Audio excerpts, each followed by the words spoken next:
हे viewers, कैसे हैं आप? ठीक ठाक हैं। अभी मैं अपने एक सब्सक्राइबर के घर जा रहा हूँ। उन्होंने टेरेस गार्डनिंग की हुई है, काफ़ी ज़्यादा टोकरियाँ और फ्लावर पॉट वगैरह उन्होंने रखे हुए हैं। कुछ उनको मसला आ रहा था, सब्जियाँ नहीं ग्रो हो रही थी और कुछ टोकरियों के अंदर पानी नहीं खड़ा हो रहा था। अभी मैं उनकी तरफ जा रहा हूँ। अपने तमाम दोस्तों से मेरी छोटी सी रिक्वेस्ट है कि मेरी वीडियो को लाइक ज़रूर कीजिएगा।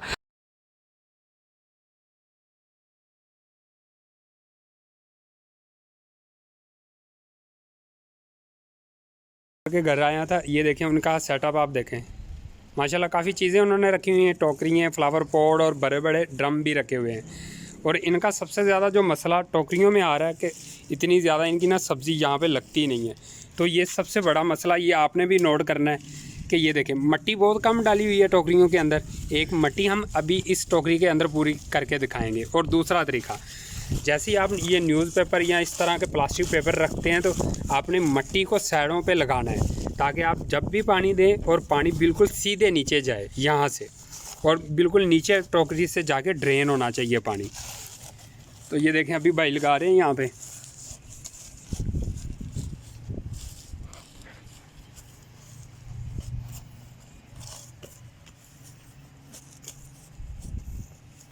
वसीम भाई इधर भी लगाएं, अभी मिट्टी को रहने दें। मैं थोड़ा सा ये नरम कर रहा हूँ। अभी जब ये लग जाता है तो मैं आपको तब दिखाता हूँ। लेकिन जी टोकरी के अंदर मिट्टी डाल दी है, ये देखें टोकरी को बिल्कुल भर दिया था हमने, भर के अब साइडों पे मिट्टी लगाई है, ये देखें ये वाली। और जैसे ये वाली मिट्टी आपने साइडों पे लगानी है तो इसके नीचे वाला ये वाले हिस्से को आपने सख्त करना है, ताकि जब हम पानी दें और ये मिट्टी नीचे ना गिरे यहाँ से, ये वाली। अब यहाँ पे हम एक पौधा लगा देंगे। अगर टमाटरों का बड़ा साइज़ का पौधा लगाना चाह रहे हैं तो एक पौधा एक टोकरी के अंदर लगाएंगे। अगर आप दूसरा वो बेल वाला लगाएंगे वो भी एक ही पौधा इसके अंदर लगेगा। अगर भिंडी के पौधे लगाने हैं तो वो 3 पौधे लग जाएंगे। तर के पौधे 3 इसके अंदर बेलें आ जाएंगी तर की।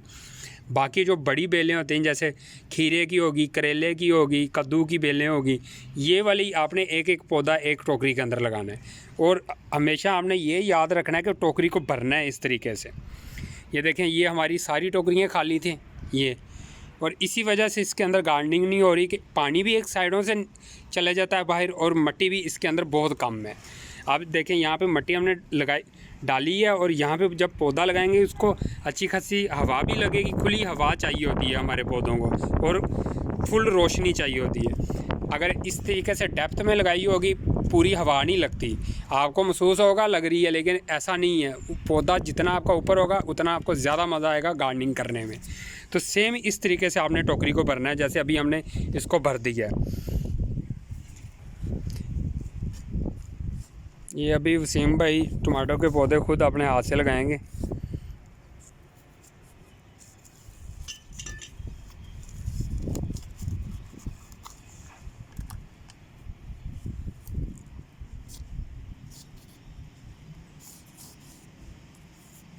अच्छा, आपने एक चीज़ ये नोट रखनी है कि जब भी पौधे को लगाना हो, किसी आप ग्लास के अंदर से निकाल रहे हैं या फ्लावर पॉट के अंदर से निकाल रहे हैं, तो एक चीज़ का आपने ख्याल रखना है कि ये देखें अभी इसकी मिट्टी ज़्यादा खुश्क है।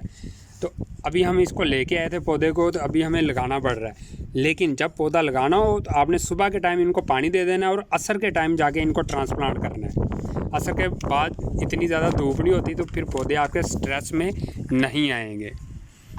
और यहाँ पे देखें ये बाल्टियाँ भी पड़ी हुई हैं और इन बाल्टियों के अंदर देखें फंगस आई हुई है ऊपर। ये ग्रीन ग्रीन जो कलर की है ये फंगस है, ये देखें। इस फंगस को कंट्रोल करना होता है, वरना ये ना करें तो ये आपके पौधों को फंगस लग जाती है, फिर फल भी नहीं बनता उसके ऊपर। इस फंगस को कंट्रोल करने के लिए आपने लकड़ियों की राख इस्तेमाल करनी है, पत्तों की, न्यूज़पेपर वगैरह की, किसी की भी राख बना लें। वो राख आपने हाफ़ मुट्ठी एक बाल्टी के अंदर डालनी है, फिर उसको गोडी दे देना है। तो इंशाल्लाह ये जो ऊपर फंगस आ रही है बार बार, ये फंगस नहीं आएगी।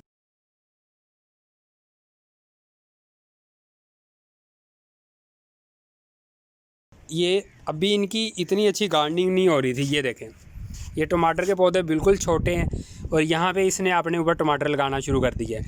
ये इस वजह से लगाते हैं, पनीरी ज़्यादा मैच्योर हो जाए तो आप लेट ट्रांसप्लांट करेंगे तो पौधे छोटे रहेंगे और वहीं पे टमाटर लगना शुरू हो जाएंगे।